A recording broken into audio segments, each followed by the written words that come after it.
It's time for Pot of the Dead.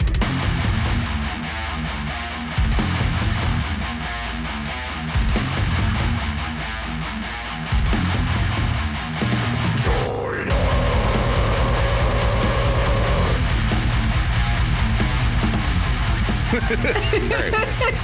Hello and welcome to Pot of the Dead, the internet horror film club that nobody asked for. I am your host, Nicholas, and as always, I am joined by the final girl, Natasha. Hello! If you want more from us, check out our links in the description below. And we have a Patreon. Thanks to our members who have already joined. As a member, you get voting power for a movie choice, like this one we'll be talking about today, as well as the first look at our movie lineup for the month. As always, don't forget to spread the love by rating and reviewing on Spotify or wherever you listen. Your support means so much to us. On this week's episode, we will be talking about the 2002 movie Ghost Ship. Ooh. It's an American supernatural horror film directed by Steve Beck from a screenplay by Mark Hanlon and John Pogue. It follows a marine salvage crew in the Bering Strait who discover a mysterious ocean liner that disappeared in 1962 and stars an ensemble cast of Gabrielle Byrne, Juliana Margulies, Ron Eldard, Desmond Harrington, Isaiah Washington, Alex Dimitriades, and Carl Urban. Judge Dredd himself, Carl Urban. I was reading some reviews about the movie earlier, and my brain kept saying Keith Urban. It was like, we didn't really want to watch this movie, but we wanted to see Keith Urban. And I'm like, what? The Australian country music star, Keith Urban. I think he's Australian. Like that. The cast in this movie, before we get into anything, I'd never seen this movie. So what's your history with this film? I had never seen this movie. That's about it. Like, it totally wasn't my vibe, and I'd never seen it. And Patreon was like, well, guess what? You're going to watch it today. Likewise, I knew the picture, I guess, with the ship with the skull as the front of the ship. Yeah, it's a cool visual. That looked familiar. Yeah, it looked familiar to me, but other than that, nope, never saw it. This is my first try. I knew that, like, it was part of the quote-unquote Dark Castle trilogy. So this basically rounds out our 13 Ghosts, House of a Thousand Corpses, House on Haunted Hill, and Ghost Ship. Like, those were like the three like starting films for it. Two of such films are directed by the same man. Steve Beck directed this, and he directed 13 Ghosts. Okay, so this tracks with this movie in a way. But this came out in 2002. What do you think its budget was? Big. I'm going to say it was let's go with a $12 million budget. $20 million. Oh, wow. This movie was made for $20 million. And you can actually kind of tell, like, it had a decent budget when you watch the, like, special features and stuff on the Blu-ray. Because all of the ship, like, every time there's, like, an outward shot of a ship and everything, that is a 60-foot model that they built. Like, it is insane. Like, the amount of, like, really cool, like, practical effects in that kind of stuff is actually really neat. So, like, they definitely use their budget in some cool ways. Specifically, like, when the boat is going, like, this is the thing that, like, there are great movies, there are bad movies, all that stuff, and it doesn't matter where that lies. There's a lot of stuff that's just like behind the scenes that you take for granted. So, like, one of them is like when at the very beginning of the movie, this is no spoilers or anything, but there's just like a shot of the boat going through the sea and everything, and there's kind of like this swooping camera angle, right? It's going on. How that is done is they actually took a helicopter with a different ship, like a cruise liner, and shot it like that. Then what they did was they took that, like, information from the helicopter, put it into this, like, really neat, like, computer program with a camera, and it basically copied the angle that the helicopter took with the camera around the model. Then they took that model and imposed it on the shot of the ocean where that ship was. Fucking like Wow. that stuff's super cool. Like I love that. That doesn't come across though. Like, No. I am reviewing this as a movie, not as a production. So like that kind of stuff is really fucking cool. I love that. I love that for this movie. But at the end of the day, you know, that's a cool way to use your $20 million budget, I suppose. On its $20 million budget, what do you think it made? I can give you some information of movies that had come out around this time to give you kind of the temperature of the water, as it may be, right? So, Yes, please. So 2022, other horror films that had come out, and in no specific order of how much they made or anything. The movie Jason X came out. What do you mean, buh? Halloween Resurrection? The Mothman Prophecies? The Ring remake?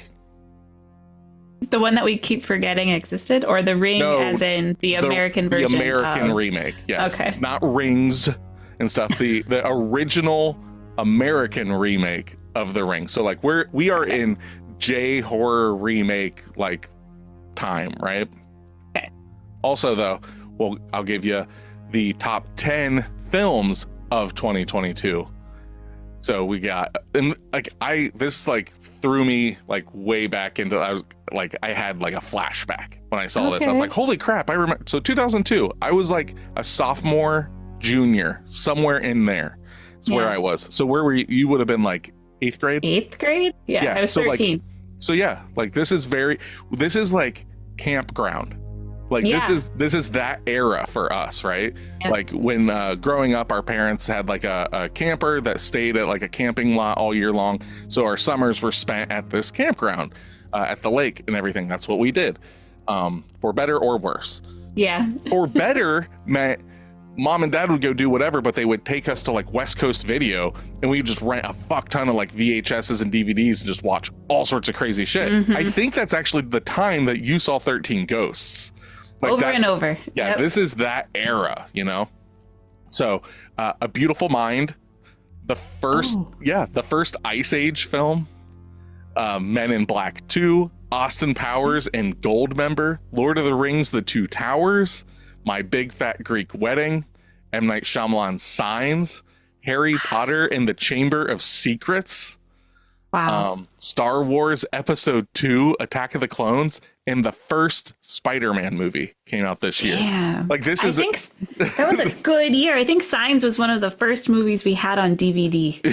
See, I think so. Mom was really into M. Night Shyamalan, not even knowing who he was or that these, like, she was like, I love The Sixth Sense. I love The Village. Like, that was just like, she probably knows who he is now and stuff, but like during that time, it was just like, that was her jam. And like, that's what it is. So, that's what we got in the theaters for 2022 on its $20 million budget. What do you think it brought in? Well, it's nowhere near a lot of those movies. I think it made 25 million. It made 68.3. Oh, okay. Yeah, it was actually somewhat successful. It was the 6th highest grossing horror film for the year. And that's even coming out October 25th. So like it is like visually, like when you see that poster, it's like, oh, right on, like Ghost Ship. Okay. Like there's so much here on the bones that could be a fucking really, really cool movie. Yeah. But it kind of, dropped the ball in a way. But that's why we're here. And we're going to introduce something new to the podcast. We're going to do our dream production of this film. Okay. So we're the producers, right? We got we got our $20 million, we've raised and everything. We're going to get our director. We're going to get we're going to name our dream cast.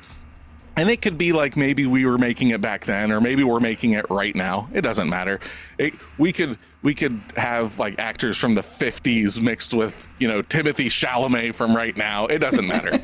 This is our dream production of Ghost Ship. So, Natasha, let's see what your dream production of Ghost Ship is. All right. Well, starting with the director. Okay.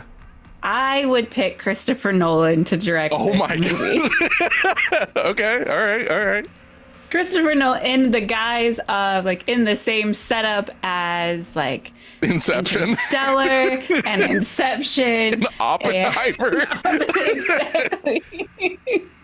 I think he could do great things with the concept of this movie. Okay. All right. As far as the ensemble cast, anytime I saw the Captain Murphy, it has to be Willem Dafoe. Oh, okay. For no reason other than the guy looks like a generic version of Willem Dafoe. Dollar store Dafoe. Yeah. Greer, I think Ludacris from the Fast and the Furious movies would fit. Ludacris. Just like being like a fucking like, hey baby, nice tits. Like just all the fucking time. He's also like one of the smart guys in the Fast and the Furious movies. Yeah. Like he's the computer guy. So it kind of fills it out. Yeah. Munder with the guy with the long hair. But that was Carl Urban's character. Okay. Really? Yeah, that was Carl Urban. The long hair white guy is really. Yeah, that's Carl Urban. It's Keith Urban now. you put Keith Urban in that? Originally, it was going to be Norman Reedus. Okay. Or if we went in a more comedic, endearing role, it would be Matthew Lillard. So that one's up for casting. I can 100% see Matthew Lillard in that spot because it's almost the same kind of character. And so that's where that was going. All right. For Maureen, who is Juliana Margulies' character, I can only see Michelle Rodriguez playing that part because she plays like every action woman who's like a badass. I can see that. That makes a lot of sense. So you're like half casting this at. It's weird that you picked Christopher Nolan because this is just the Fast and the Furious on a boat. Oh my God, you're right. But like smart Fast. You know what? And the Furious, Vin Diesel's Murphy now. No, I will go to the grave with Willem Dafoe being Murphy. The little girl, I want young Kirsten Dunst from The Interview with the Vampire. Yeah, that works.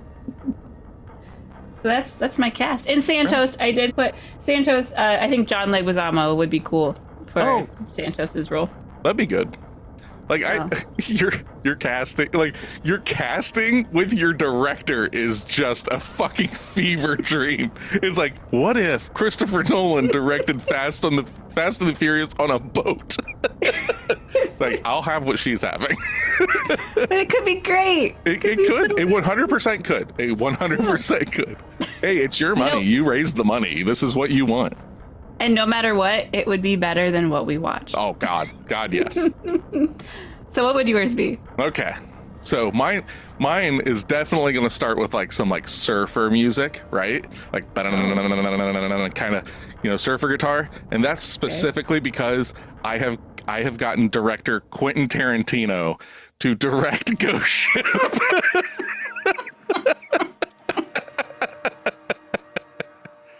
Oh my God. So with Ghost Ship, and he's going to rewrite it, written and directed by Quentin Tarantino. Okay. So the dialogue is going to be fucking baller. Like, it's going to be great. So Epps, who was originally played by Juliana Margulies, okay, we have cast Uma Thurman in that role now. Oh my God. Okay.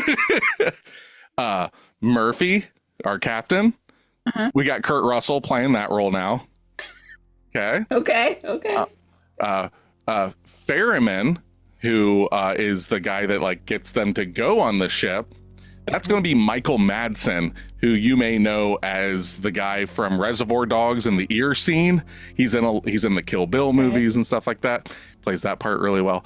I was wondering if you were making Kill Bill on a ship with Uma Thurman. Yeah, Greer. All right, you know who Greer's got to be. It's got to be fucking Samuel L. Jackson. Like talking up Francesca all the time. Like, damn, lady, like what we got going on here? And then the only other two people that I cast were for Dodge and Munder, like our buddies that are like, you know, like hanging out in the back, like trying to work on stuff. Munder, I cast as Brad Pitt. And Dodge is Leonardo DiCaprio. Wow. So, lots of star power. I don't know how much money I raised, but you know, this is why I was like, if I can get Quentin Tarantino to do Ghost Ship, all of these people have been in his films before, and they basically like Samuel L. Jackson straight up is like, I don't care what the movie is. If Quentin Tarantino calls, I'm going to be in his movie. And that's what a lot of these people are kind of like. And I'm just like, yep, this is what we got to do. Once I was like, this would be great. Quentin Tarantino, the cast just fell in. I was just like, I think the only person that I had to look up was like, I know Kurt Russell was in Death Proof. Has he been in anything else? It's like, yeah, he was in The Hateful Eight as well. I'm like, yeah, he's one of his guys. Kurt Russell would totally, like, Murphy as Kurt Russell, he's basically would just play like McCready from The Thing again, in a way. Just be like this kind of like grizzled, like, all right, let's get in here and do this. I am all for seeing Quentin Tarantino's Ghost Ship. I would double feature that with Christopher Nolan's Ghost Ship. Two ghosts, two ship. Oh my god. Yeah. All right, let's make it happen. Yeah, Quentin, I expect my phone calls very soon. Right. So with that out of the way, this film was allegedly conceived as like The Shining on a cruise liner. So I can kind of see that. In The Shining, the character Wendy Torrance even says, like a ghost ship, when the manager tells her how the deserted Overlook Hotel will feel when all the guests and staff have gone. And I can kind of see a little bit of it when it comes from like what the original script was supposed to be. Because the original film is not what all of the cast signed on for. And when they landed in Australia to shoot it, they were handed a script that was not what they signed on for. So the film was originally conceived as a relatively bloodless psychological horror film about four salvage crew members who turn against one another in greed and vitriol after being stranded in the middle of the Atlantic Ocean aboard the remains of a cruise ship, the Chimera, believed to have been lost in the 60s. The idea was to create The Shining on a boat. In the script, Murphy was actually like a serial killer or a killer of some sort. And after the boat crashes into the rocks and begins to sink, he attempts to leave with treasure and inadvertently kills himself, while Epps makes it out alive with Katie's help. Like that was that sounds all right. That sounds pretty cool, right? Well, when they like signed on, that's the script they had.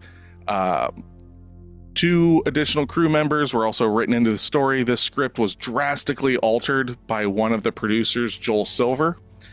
And in 2014, in a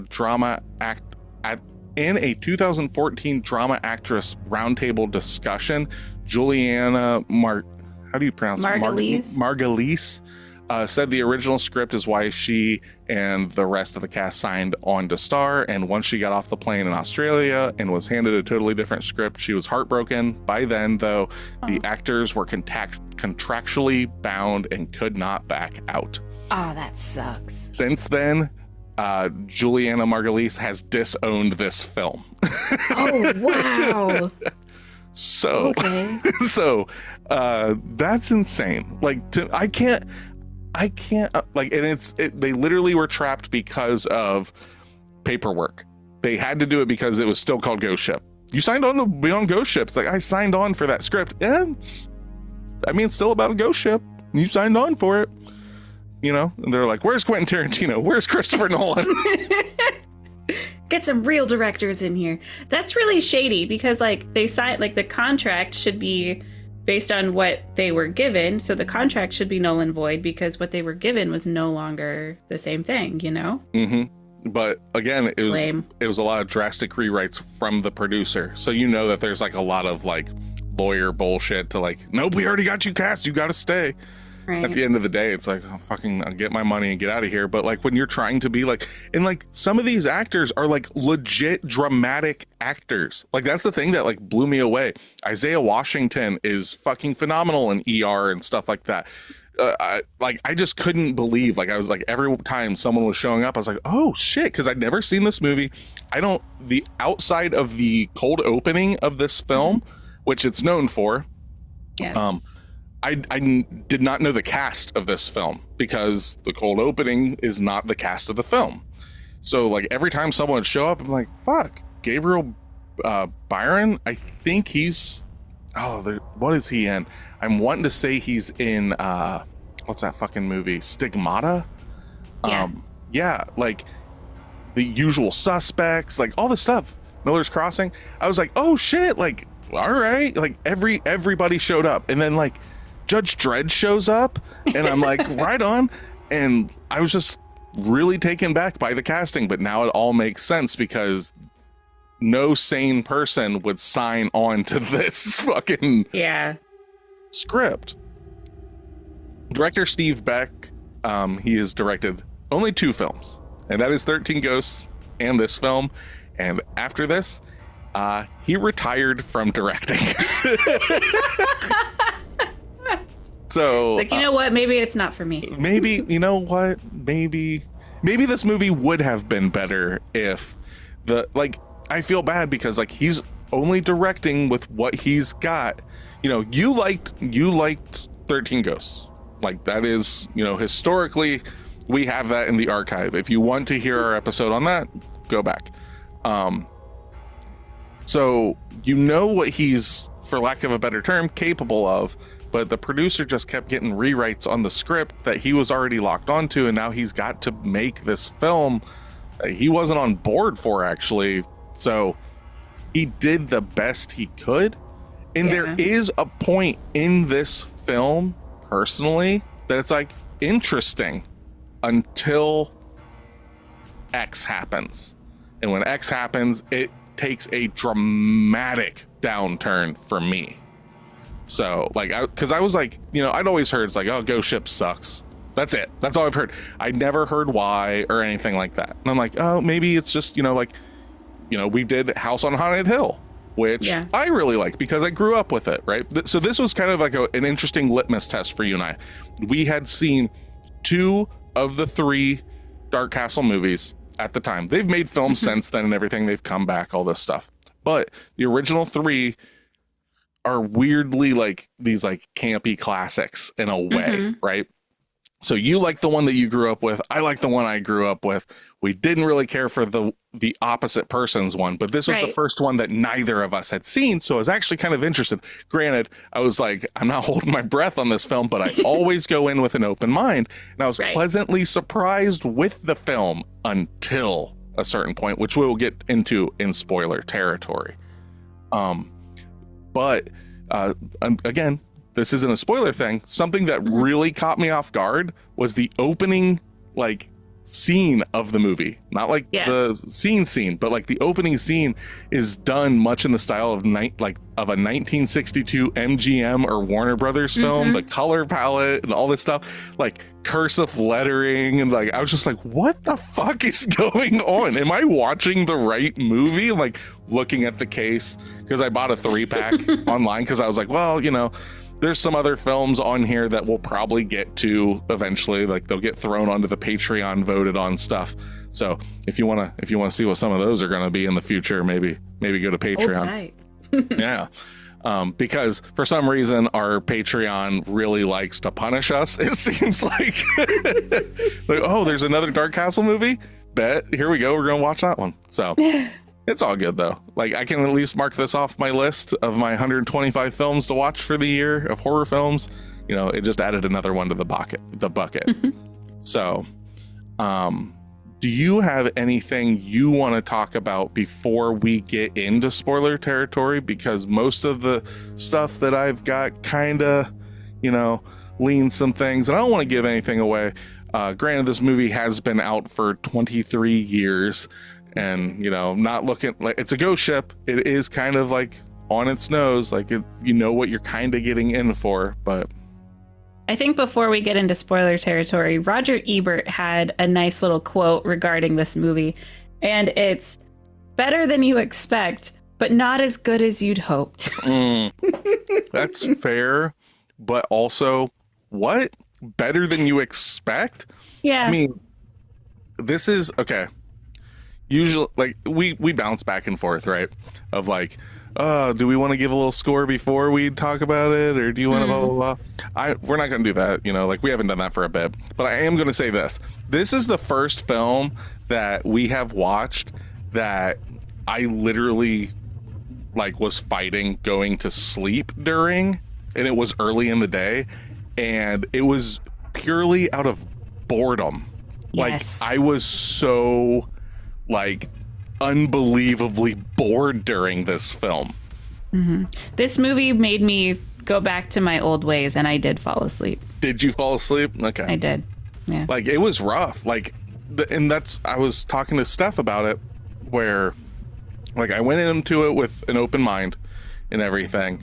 And I was intrigued initially, but she was like asking me, it's like, was it worse than this movie? Was it worse than this movie? And I was like, there are movies that suck that are so bad. They're like endearing and funny and stuff like that. This one didn't even have that. It just ultimately just got like intensely boring. Like, I was just so like, and I focused on it.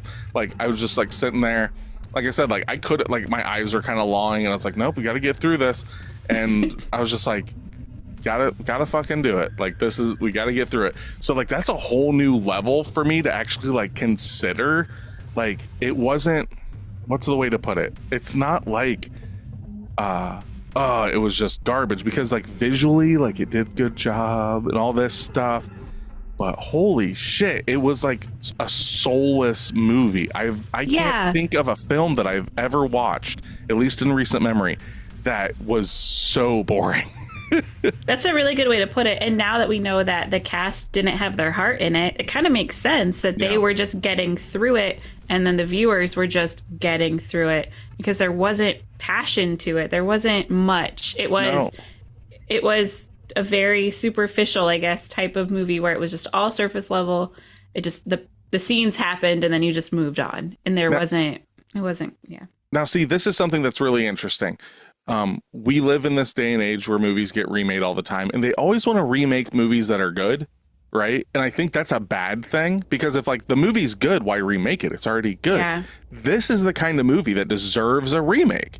Like, not because it's great, but because it's like, hey, like, this is actually kind of a cool idea. And if you get this to, like, the right writer and director duo, or singular person, whatever, you could make this out to be kind of a cool film, especially when the initial idea was like, let's make The Shining on a cruise liner. It's like, that's cool. Like, I'm down to check that out. But ultimately what we got was, I don't even know what we got. Like, it's so good. I'm glad you and I are on the same page with that. I agree. It was very disjointed. So, like, the narrative beats of this film and the way it ends and the way I just don't know. I just don't know. Like, and the middle and the beginning. Yeah, there was like, oh my God. So let's get into it. If this is your first time listening to us, hello, welcome. We are Pod of the Dead, the internet horror film club that nobody asked for. What that means is at the end of every episode, we give out homework, and everybody can watch the movie, come back, and then we can have our discussion about it, maybe learn a little bit of background on it like we do at the beginning of the episode. After this point, we are going to openly discuss the film, no holds barred, just going at it, saying what we loved, what we hated, all this stuff, and then ultimately coming up with our own review scores on it and seeing where it sits in our pantheon of films from which we review. This one is a Patreon voted on one. Every month on our Patreon, there is a list of films for our patrons to vote on, and this is what they decided to subject us to this month. So if you have not seen Ghost Ship, watch at your own risk. If you want to hear us sink this ship, stick around and listen to us talk about 2002's Ghost Ship.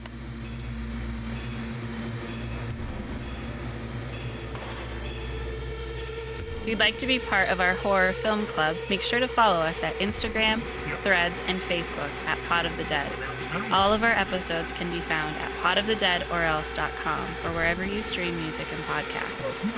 If you have movie recommendations or questions for us, email us at podofthedead666@gmail.com. Don't forget to leave us a 5-star review. Or else.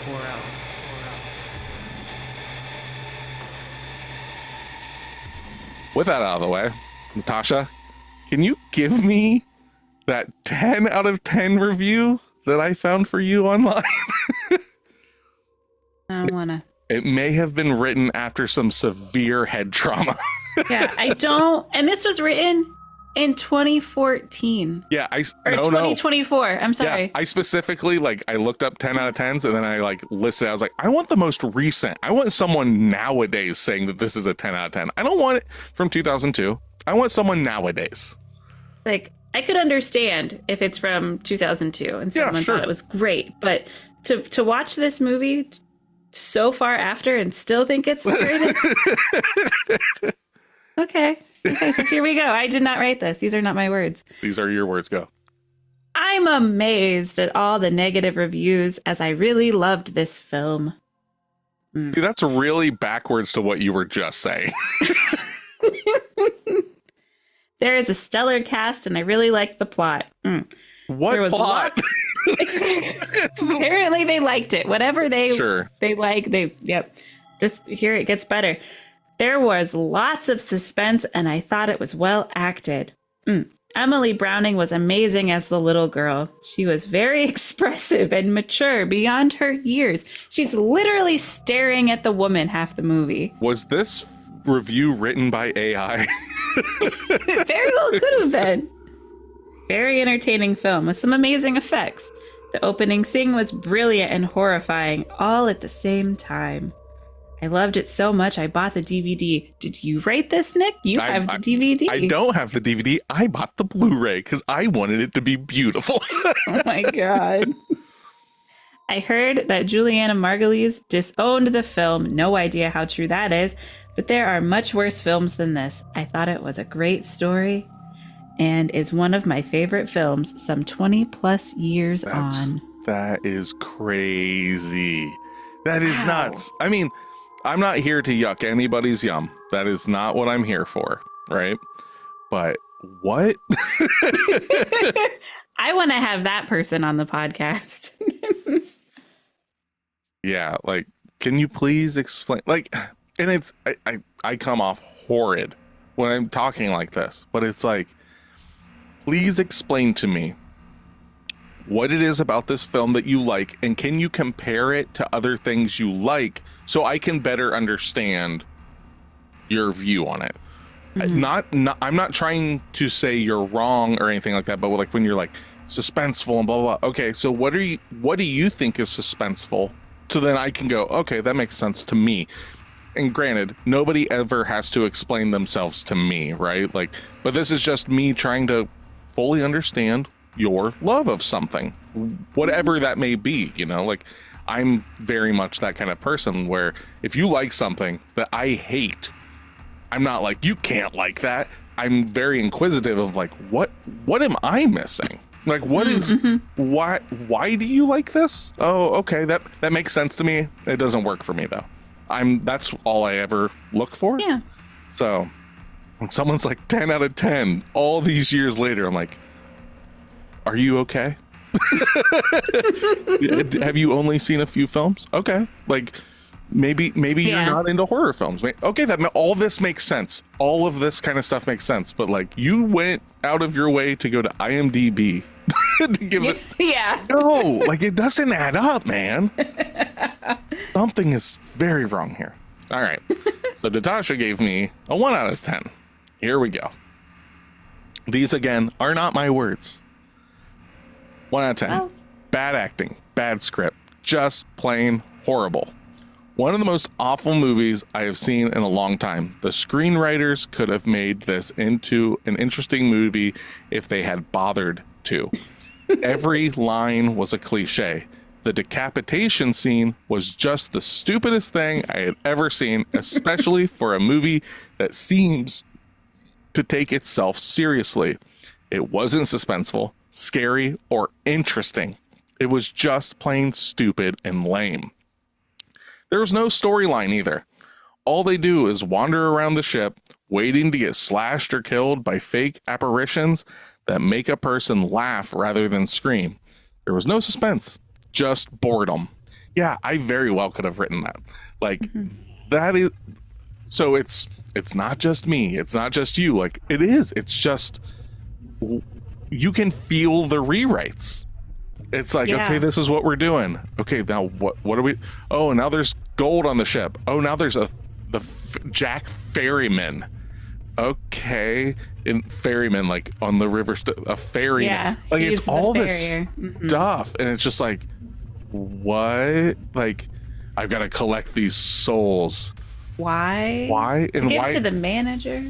And you're able to leave the ship to get these people out. It makes But the other no people sense. are the souls that get killed there are trapped. But why? But I do want to say something. But then we see him taking the gold off the ship at the end of the movie. What is going on? But then those people that are putting the gold on the ship at the end of the movie are the people that just died. But then there was the reference that they're trapped on the ship. But then all the ghosts are released from the ship. Because it exploded? I have no fucking clue.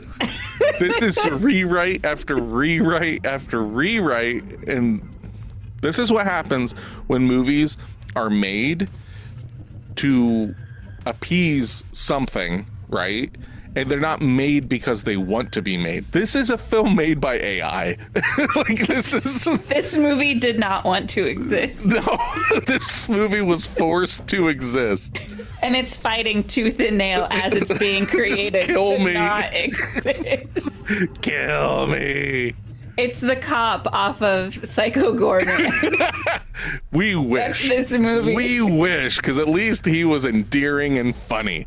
This was like, okay, so I had previously said that this movie was quote unquote good, serviceable, right? Because I was like five or six right now. Okay, like I can see this happening until they get on the ship, basically. Oh my god. They basically the spot that it nosedives is specifically when Munder, Carl Urban's character, falls through the floor and you see the first ghost. Yeah. Like, you actually see the first. Okay. Everything prior to that, I was like, okay, we got some spook 'em ups here. You know, like, it's the atmosphere here is all right, and the cast on the boat before they get on and everything. It works, like their camaraderie and stuff. It works. It's not the best, but it reminds me kind of like when you watch Alien and they're on the ship before everything happens, and they're just like, this is a day in their life. This is what we do. You know, like, okay. It's a good setup for an ensemble movie. Yeah, cool. We got this, you know. The first hiccup is when they're like on shore and Ferryman shows up and everything. And he seems like when he's acting through this movie, he feels like a 12-year-old. Like, there's so many times, well, I want to go on the ship. Why can't I do the thing? And it's just like, what the fuck is going on? But yeah, like once Carl Urban's character falls through the floor and Juliana Margulies' character sees Katie, the little ghost, it's just like, oh, okay, all right. And it never comes back. It just keeps going down from that point forward. So I don't even know how long we're into the movie at this point. Like 15, You're like 20? 3 scenes into the movie. I know.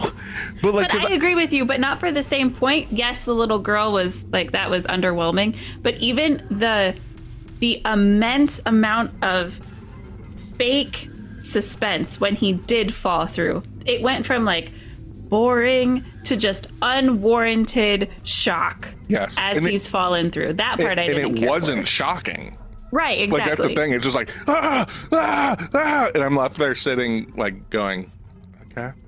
That's all right. what's gonna happen. All okay. right. Oh, we're gonna see the ghost. Oh, like the bones of, like I keep saying, the bones of this is like, you could really make this cool. Like, even if it's like, you know, like The Shining and stuff, and it's just like this, we're stuck here, and who can we trust? Who can't we trust? If we go that route and it becomes like a slasher, almost like a, I know what you did last summer on a boat, you know, cool. Like, I can get down with that. Like, but it's trying to be this like serious thing.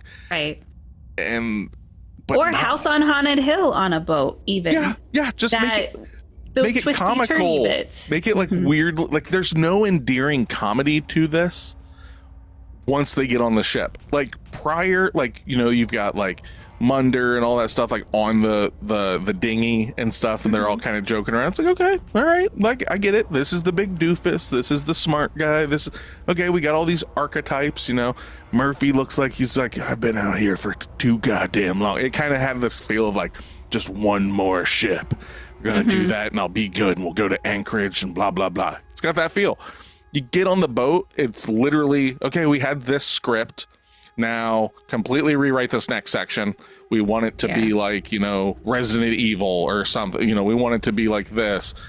Okay. And then you get further in the movie and it's just like, all right, we're going to rewrite this whole thing. And you can tell that there's just different people writing different scenes that almost feel like they don't care what the previous scenes were. Yeah. They're just like, this would be a cool thing to happen here. This would be cool here. And you can feel that. Let's start at the very beginning, though. Okay. The sliced in half scene.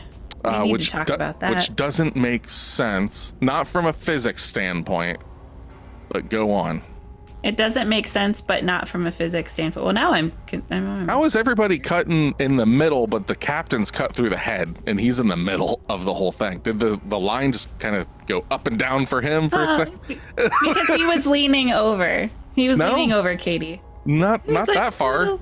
Not that far. I don't know. Anyway. I didn't delve into it that drastically. But so you were talking about like endearingly comical. I thought when we saw that this movie was going to have that vibe to it. Yeah, ridiculous. Because that scene is absolutely ridiculous. When they're like still like conscious as their bodies are in half. I was like, okay, this could be cool. It's not gross. No, it's just ridiculous. It's dreamy almost. Yes, very much so. I was hoping that vibe would carry through of this like dream-like quality, and it didn't. So the movie is known for that. I would imagine that it's known for that, and then the scene later on when it's like set to music and you get to see more of it. So none of that was a part of the original. Was any of that a part of the original? I have no writing? idea. I have no idea, to be completely honest. Like, because the original script, like, as far as I know from my research and stuff, it's just like the original script was supposed to be this, but then there was a fuck ton of rewrites. And what this was, we have no idea, other than it was supposed to be The Shining on a cruise ship. I could see that scene. I could see all of the scenes because those seemed the most disjointed to me. All of the scenes that are graphic were not originally there. No, I can see those being like when they're opening a door and body parts and shit are flooding out and everything, and like the hook scene through the lady's face and stuff. It doesn't jive. Like, it does not work. It's so abrupt that it's... Yeah, that's the biggest part. It's so abrupt. I'm not scared about it. And I like jump scares, and you would think that some of that would be shocking. But it was almost like I noticed after the fact that it happened that I was like, oh, I bet I was supposed to be scared right there. That's bad. As I was watching it, like the body parts flooding out of the tank thing, like all of that happened. I'm like, okay, yep, that happened. Oh, wait, that was supposed to be jarring. Or the face thing, like, ooh, ouch. Oh, that's supposed to be scary. The blood in the movie is terrible also, so I think that Super probably bad. has a part of it.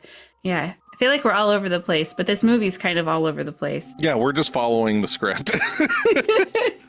And this was one that I did fall asleep to, and I rented it, and this would have been a Silent Hill reboot had I would have had to buy it again to rewatch it. That sucks.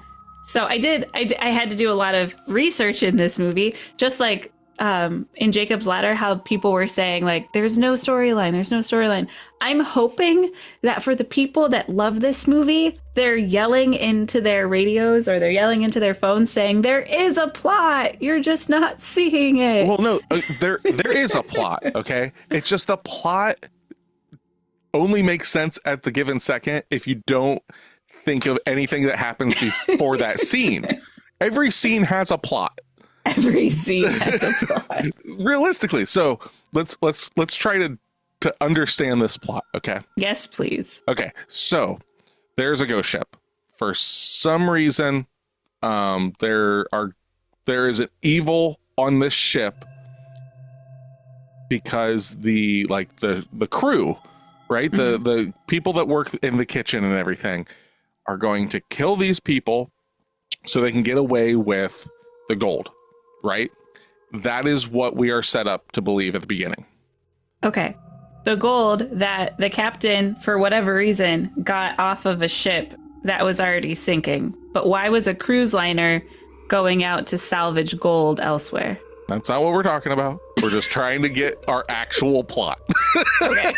No, Sorry. let's I'm thinking about the movie. Correct. Stop thinking. We're not trying to make sense of this. We're just trying to follow it. Okay. Okay. Go. So we have the kitchen staff killing them to steal the gold on this ship. Okay. So then that's in the 60s, and then we come up to 2002 with Mudvayne. Going. Yes. So loud, so abrupt, and it's the only metal song in the entire movie. And they just keep playing it over and over.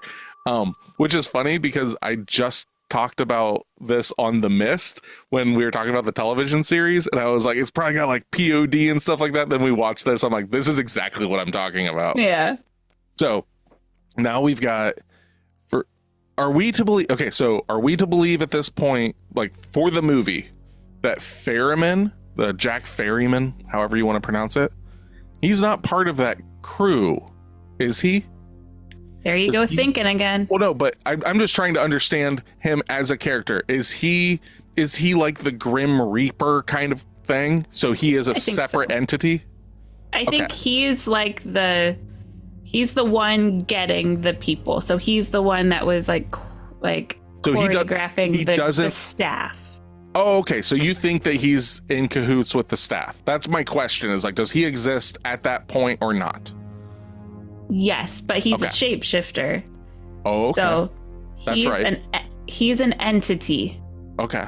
He's not human as part of the crew, but he's like in cahoots with the devil that then makes the crew do the things. Are we okay? So I think I'm trying to remember this. So Chef Stewart, right? He's the guy that literally looks like a Nazi officer that works for the thing.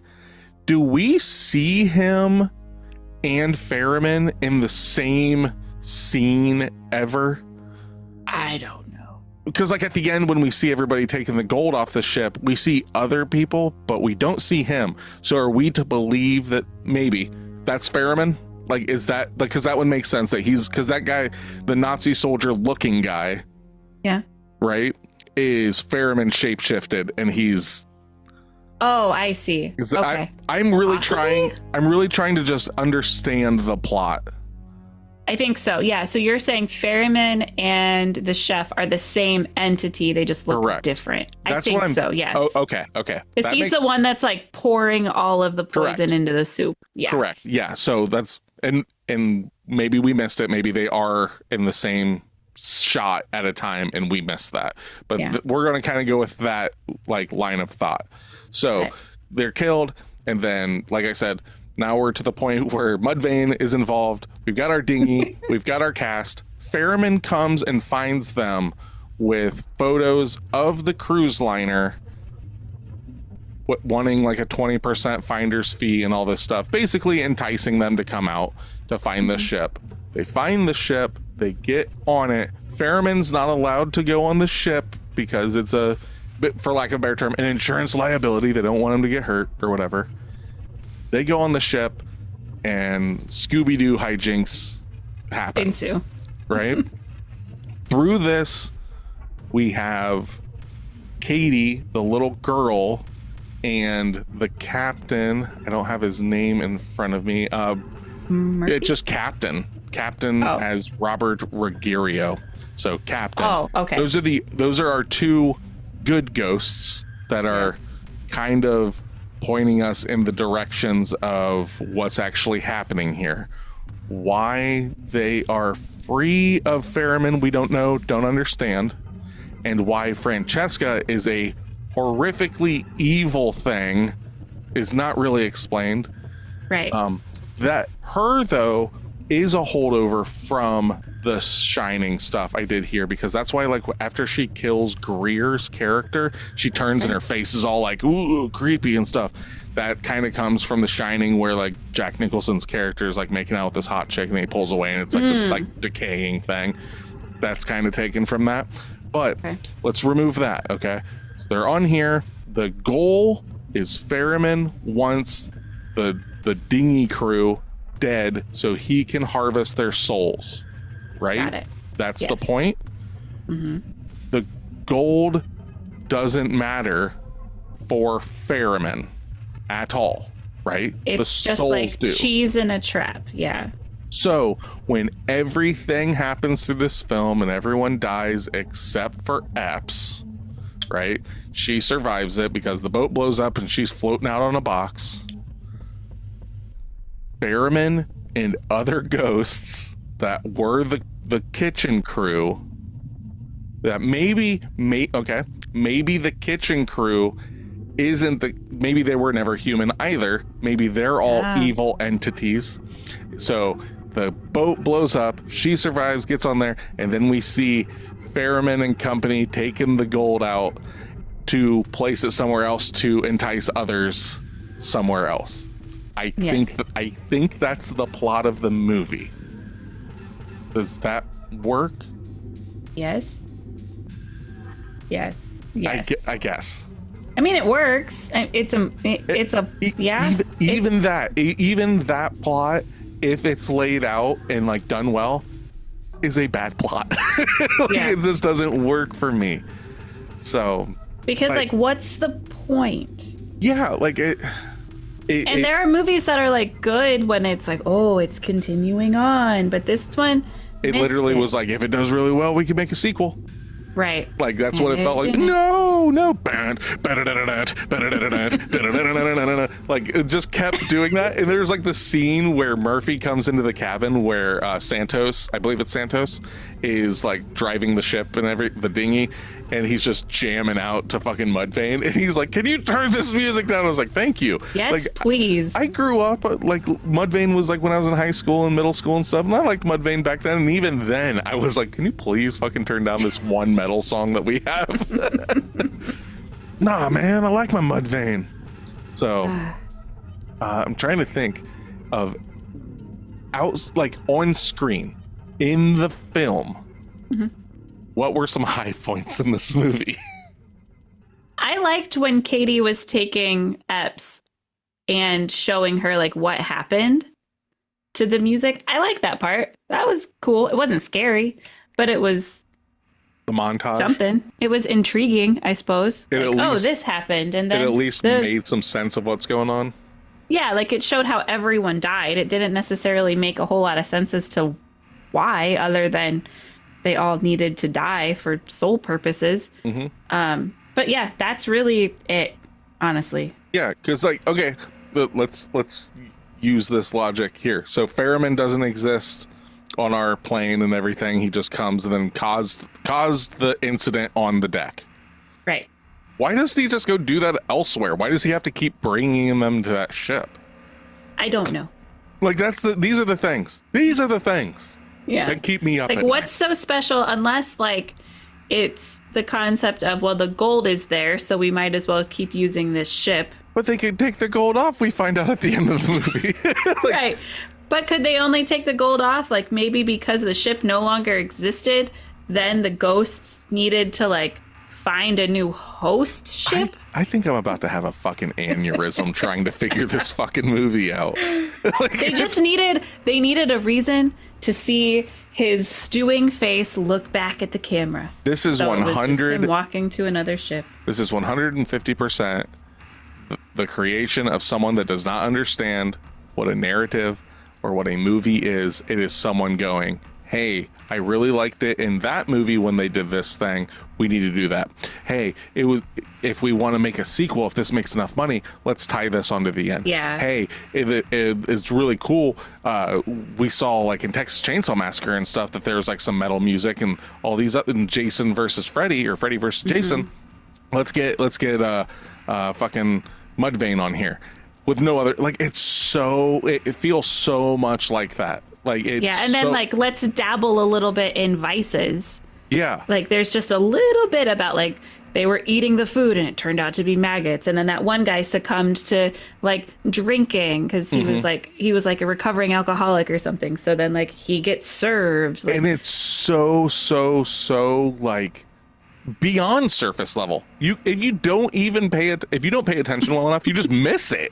Like, it's like the only one that like I guess is very obvious is Greer's character is like it seems like a womanizer or like a player or however you want to, like, he sex addict. I don't know. He just like, there's literally the first time that he sees Francesca's like picture or whatever, he made like, nice tits. I missed that. I jokingly said that earlier. I pulled that as a direct quote from him, and it's just like, really, like, what the fuck? Like, we're led to believe at the beginning of the film that he's like, you know, this doting fiance, and I'm gonna get back and we're gonna get married and all this stuff. And then we find out that like he's like likes to fuck bitches on the side and stuff. Cool, but like, there's so cool. much. Excuse me. I'm saying cool in the sense of like, cool, that's what this character is. Gotcha.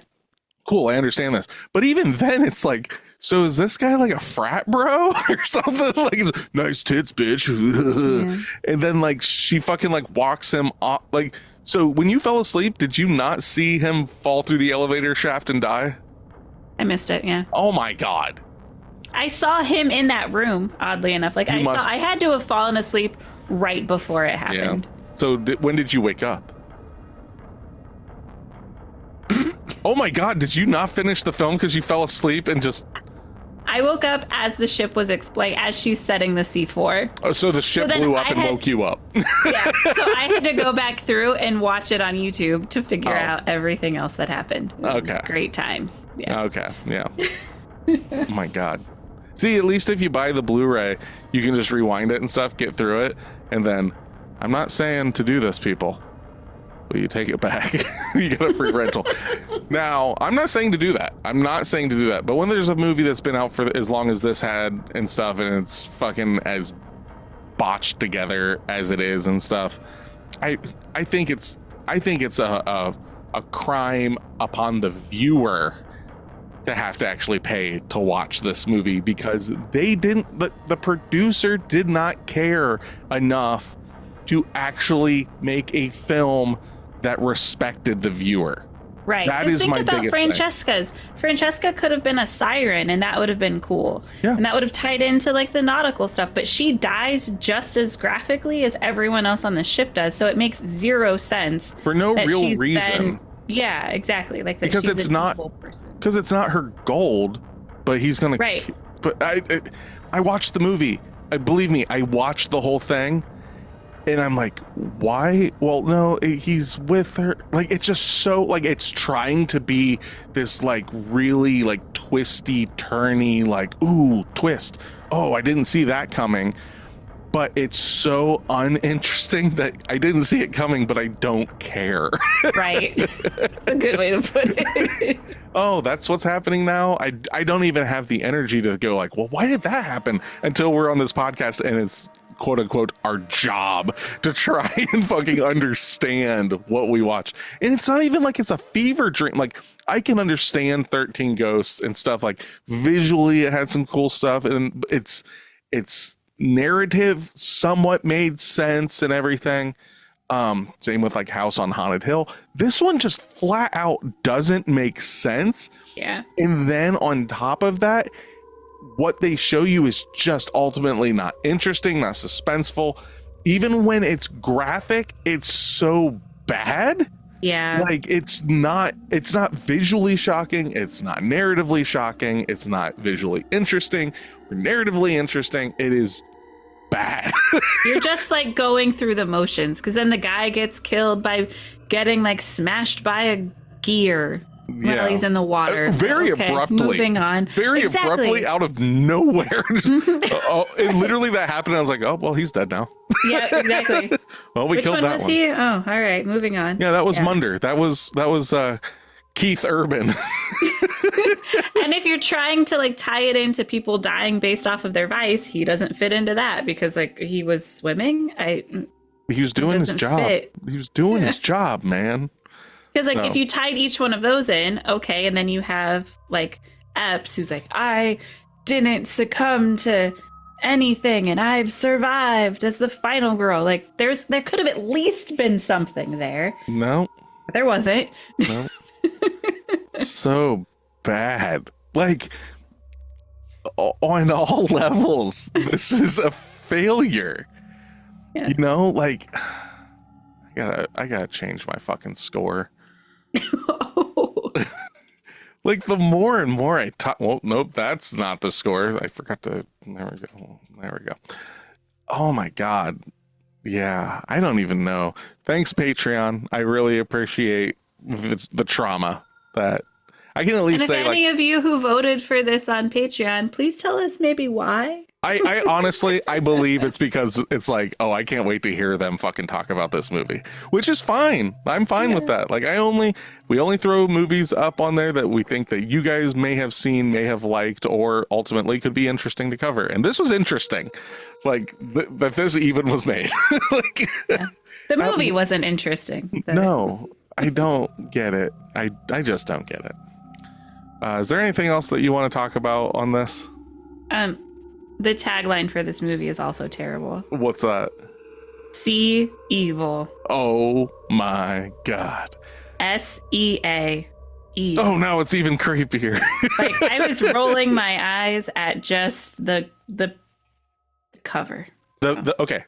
The best parts of this whole thing, right, is the poster is cool. Yeah. I will 100% die on that hill. That is a cool poster. Yep.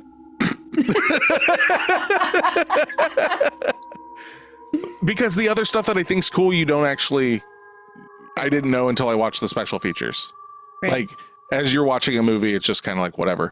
But like the miniature boat or ship rather, and the camera work that they did with like that stuff's cool. But like that doesn't. It's what's the best way to put it? It was either really good CGI, which I knew that it wasn't. Well, I mean, it kind of is because it's like a CGI composite kind of thing. Yeah. But like, I was like, it's either like a really good CGI looking ship with this or whatever. And it's like, oh, they actually did a lot of work to do this like ship. Okay. Like the rest of it though, like that doesn't ultimately matter. Right. You know, like it's this, like I can imagine the special effects team and the cinematographers and stuff like high five. This looks fucking great. But ultimately it's like putting like the most delicious fucking piece of cheese on a shit sandwich. It's like, oh, that's the best slice of cheese I've ever made. Ultimately, you're not going to taste that because you're eating shit. And that's what this is. Thank you for coming to my TED Talk. Yeah. So with that, I feel like you should just give us your score. Okay. What do you think I'm giving this movie? I think you're giving it a 2. You are giving this movie more props than it deserves. I am giving it a 1.5. I don't think I've ever rated a movie this bad. You haven't. Not even Buffy. No, because Buffy is still like Paul Rubin's character and stuff was like I liked him. Like it was fun. Like that was cool. There was nothing in this outside of the shit that I saw in the special features. I was like, that's cool. The miniature work in this film is cool. That is it. There is nothing else redeemable from this movie. And that's me going into it with an open mind. and then finding out that like the cast got bamboozled and the director got bamboozled and all this stuff makes it even harder to fucking give this like a passable or even somewhat passable grade. So ultimately it gets a half a point for miniatures work. I refuse to give it anything else for the cast, specifically because they didn't even want to fucking be there. And that's not a slight at them. I feel bad for the cast that they were fucking like contractually obligated to work on this piece of shit, because the cast is really fucking good. If this is the first film that you'd seen with these people, I feel bad because like they have such great work elsewhere. And the fact that like the director just retired after this film because he's like, I'm not dealing with this shit anymore, it says a lot more about it. So I'm giving it a 1.5 for miniature work.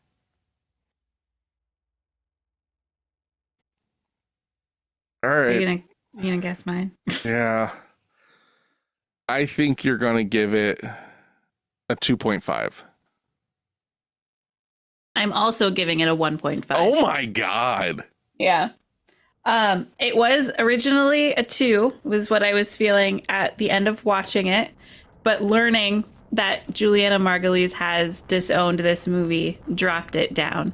And the 2 was for that scene I told you about with the music and that like for the montage. Yeah.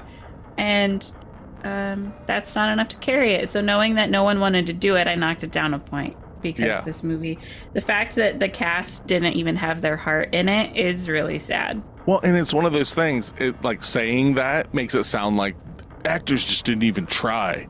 Why would you try? Right. You know what I mean? Like, why would you want to fucking try when this is what is happening to you? When this is your job? Like, you don't respect me as an actor. Like, why the fuck? Like, and it all translated, and it's not because of the actors, it's because of the production, essentially. Yeah, the producer, fucking Joel Silver, can suck all the dick. I want to see what else this motherfucker's made. Well, real quick, though, IMDb gives this film a 5.6. Wow. Yeah. Wow. Okay. So what does that give us?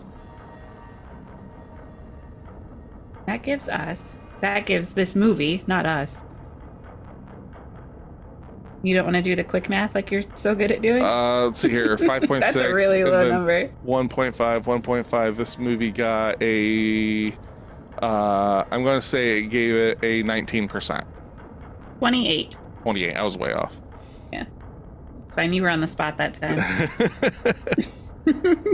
Oh my God. Is this the same guy? Let me see here.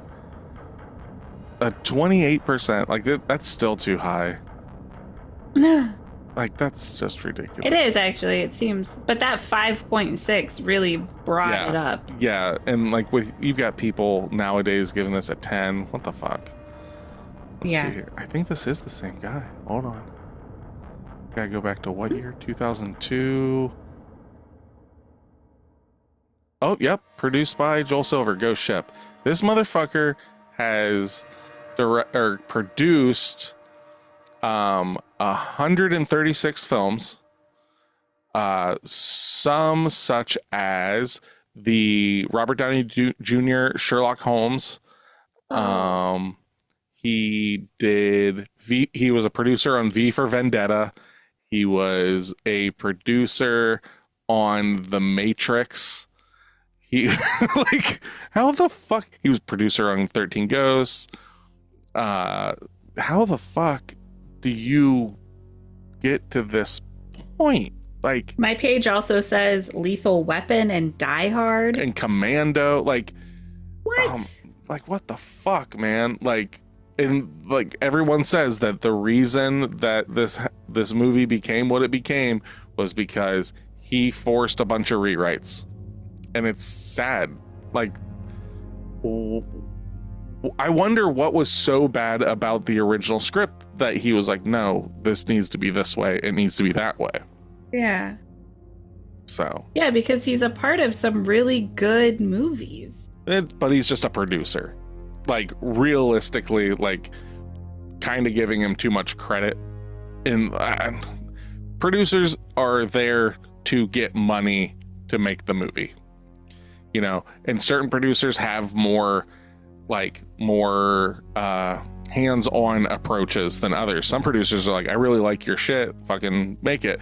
And the fact that this movie had a director that had only directed one other film that he had produced, like, probably gave him a lot of fucking power to just be able. So he might not meddle in other movies that are good, and then he meddled in this movie, and this is what happened. Yeah, this is what happens when, you know, it's a product, it's not art, you know, like, make the money. And it made its money. Ultimately, tripled investment, which is sad because I guarantee because of that poster. Like, nobody went to see this movie and then went back to their friends, was like, let's go see Ghost Ship again. I was wondering what the cinema score was about. Like, you walk out and then you score it based on what you thought it was going to be. Yeah, like, because it's crazy. So you ready to, this is we're getting ready to go into our annual February, right? So we're getting ready to go into foreign film February, which I'm always excited for. With Tasha, not so much necessarily. She's gotten some hits. There's been some hits in foreign film February in the past. Yeah. Maybe there'll be some this year for you. But then you always are then rewarded for getting through foreign film February with no unsolicited nitpick March, which is my favorite month. Which is all Tasha picks. But for foreign film February, we're going to start this off a little different. We've already got most of the films picked except for the Patreon voted on episode. You still have a little bit of time to vote on what movie in foreign film February we're covering at the end of the month. So if you go over to Patreon, you can get in there, have your voice heard on, I think there's like 5 films on there. Vote, and that's what we'll cover. So, Natasha, how do you want to go about this? You're going to kind of blind pick. I can either give you a listing of the years of release, or a listing of country of origin.